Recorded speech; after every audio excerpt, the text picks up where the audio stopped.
Sarah Knafo est avec nous, la députée européenne du parti Reconquête d'Éric Zemmour. Bonjour Madame Knafo. Bonjour à tous. Merci d'être avec nous. On voulait vous faire commenter le nouveau gouvernement. Est-ce que c'est la droite qui est au pouvoir, la vraie bonne droite que vous aimez ou pas? Sûrement pas. On nous avait promis le retour de la droite et en fait on a le retour du macronisme. On nous a promis que ce serait le retour de la fermeté, on a le retour de Rachida Dati. Quand on regarde là le gouvernement, on a 7 macronistes et 3 LR. Donc en résumé, c'est-à-dire qu'on sort d'un gouvernement macroniste avec quelques LR et on se retrouve avec un gouvernement macroniste avec quelques LR. Donc déjà, pour le casting, c'est clair que c'est pas la droite. Maintenant, si on regarde le fond, quelle est la première mesure qu'on nous annonce? Des hausses d'impôts. Parce qu'il faut savoir... Pas pour les classes moyennes. Alors, est-ce que vous savez ce que c'est les classes moyennes, justement? C'est à peu près toute la France, si j'ose dire. Les classes moyennes, ce sont tous ces Français qui ont des revenus qui vont entre 1 500 euros par mois et 2 700 euros par mois. Ça veut dire qu'il faut comprendre que pour tous les autres, ce sera des hausses d'impôts. Et le problème majeur de notre pays, le problème économique numéro 1, c'est le fait qu'on soit le pays le plus imposé du monde. Et je vais même vous dire, on est le pays le plus imposé de l'histoire. Ça n'est jamais arrivé d'avoir un tel taux d'imposition. Il faut comprendre pourquoi ça pose des problèmes. Si vous prenez par exemple les médecins, je connais des dizaines de médecins qui me disent qu'ils ne travaillent pas plus parce que s'ils travaillaient plus, ils passeraient dans une autre tranche d'impôt sur le revenu et ils n'ont pas envie. C'est-à-dire qu'on a des gens qui travaillent moins pour pas payer plus d'impôts parce que sinon c'est de la spoliation. Dernier exemple, et là pour vous montrer à quel point c'est même antisocial, c'est pas juste un discours libéral pro-riche. Il y a des patrons qui n'augmentent pas leurs salariés parce que s'ils voulaient augmenter leurs salariés de 400 euros, de leur poche, ils devraient sortir 800 euros. Le double en charge sociale. Donc c'est notre problème économique numéro 1 et on apprend d'un gouvernement prétendument de droite que son premier projet économique, c'est d'augmenter les impôts. Moi, on a une situation financière catastrophique, tout le monde le dit, tout le monde le voit.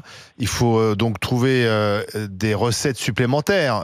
C'est ça que dit Michel Barnier, si je comprends bien. Alors écoutez, quand il y a... Là, c'est une manière de prendre le problème, des recettes supplémentaires. L'autre manière, c'est des dépenses en moins. Ça me paraît tellement plus logique. Oui, mais c'est-à-dire que pour le budget de l'État... Alors là, je peux vous faire une liste longue comme le bras. Parce que personne, tout le monde dit mais il faut faire des économies, mais personne dit lesquelles. Alors moi, je vais vous dire, parce que pour le coup, c'est un sujet qui me passionne. J'étais magistrate à la Cour des comptes. C'était mon métier d'épingler les ministères et de voir où il y avait des dépenses. Si vous voulez, vous allez voir le budget de l'État, vous regardez ligne par ligne, et vous-même, autour de ce plateau, vous allez vous dire, mais c'est pas possible qu'on dépense autant dans ça.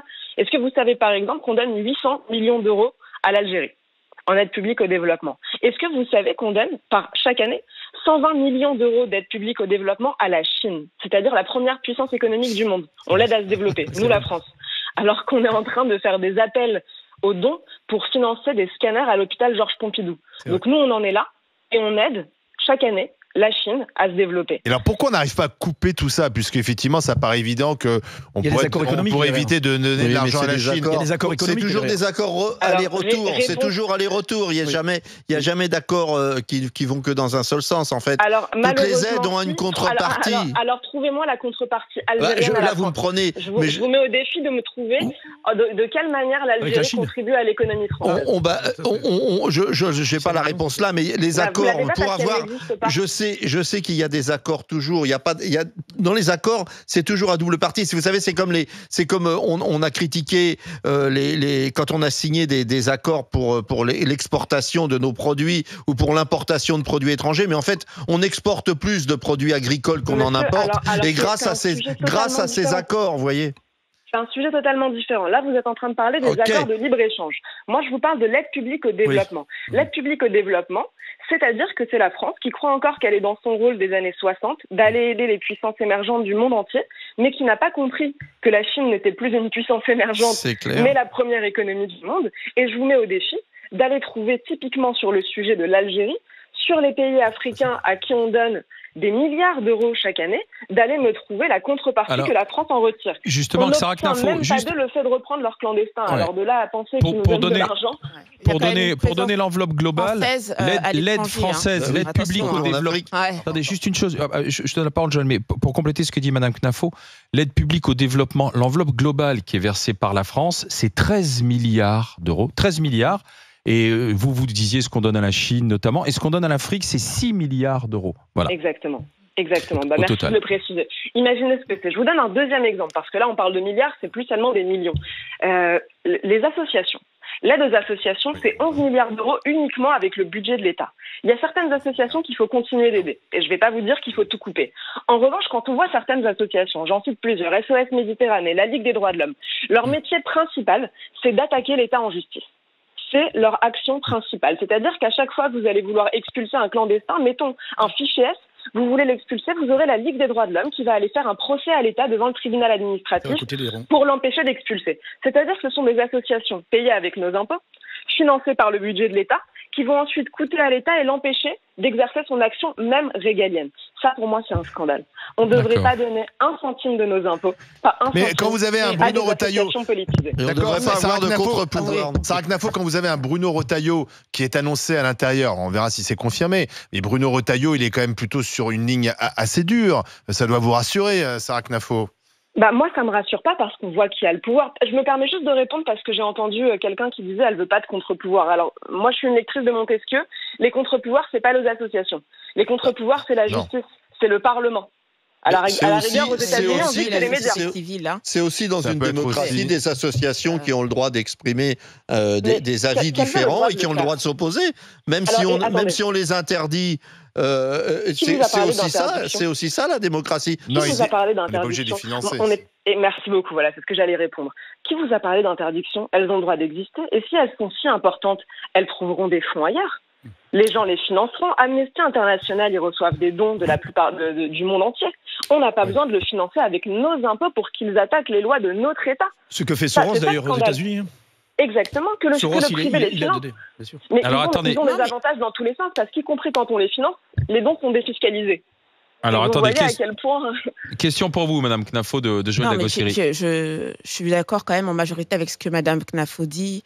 Mais simplement, Madame Knafo, je trouve que vous oscillez entre vérité économique et idéologie, notamment sur la question des aides publiques au développement. Je sais pas que je sois pour, mais quand vous dites qu'il n'y a aucune contrepartie, vous êtes un petit peu dans le mensonge. On sait qu'il y a une présence française quand même qui est d'accord, qui tend à se sinoiser. Exactement. Mais il y a eu en tout cas une grosse présence française. Et ne faites pas croire que toutes ces aides au développement, c'est juste de la solidarité et de l'humanisme. C'est aussi politique et c'est aussi une stratégie d'influence. Donc, soyez un peu honnête. Dites à ce moment-là qu'il faut changer de stratégie.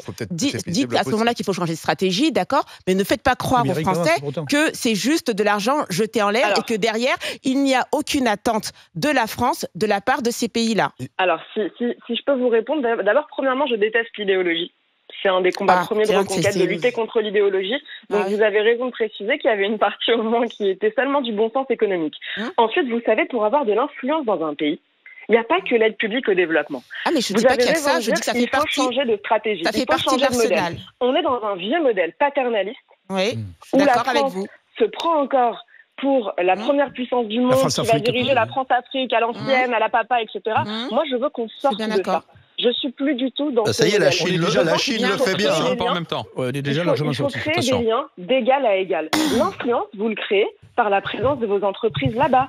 Vous le créez par un respect mutuel. C'est-à-dire que la France arrête d'être dans une position de dominant à dominer. On n'en est plus là, c'est terminé. Et à l'inverse, que l'Afrique, si on prend le continent africain, que les pays africains, il y en a d'ailleurs qui coopèrent, par exemple le Tchad, par exemple le Maroc, mais que tous les autres acceptent d'être dans cette relation de respect mutuel. Il y a plusieurs sujets sur lesquels la France n'arrive pas à se faire respecter. Je vais prendre un exemple que vous connaissez. Parler du Tchad qui a fait un déni de démocratie à la suite de la mort du président. Super. Là, je parle de géopolitique, de relations d'État à État. Demandez à Emmanuel Macron pourquoi est-ce qu'il a des relations avec le Tchad. Si vous voulez, je peux vous dire pourquoi on a des relations avec le Tchad. J'ai travaillé à l'ambassade de France en Libye. Si vous voulez, si on lâche ce pays-là, vous avez toute l'Afrique qui vient demain à Lampedusa et après-demain à Nice et chez nous. Donc, si on se met à effacer de notre géopolitique les pays qui ont des problèmes démocratiques chez eux, je vais vous dire, on va parler qu'à nous-mêmes. Madame Knafo, je vous remercie d'avoir été dans les GG. Merci, députée européenne Reconquête. Donc on a bien compris, c'est le macronisme qui continue, c'est pas la droite qui est au pouvoir. C'est ce que nous dit Sarah Knafo. Merci d'avoir été dans les GG.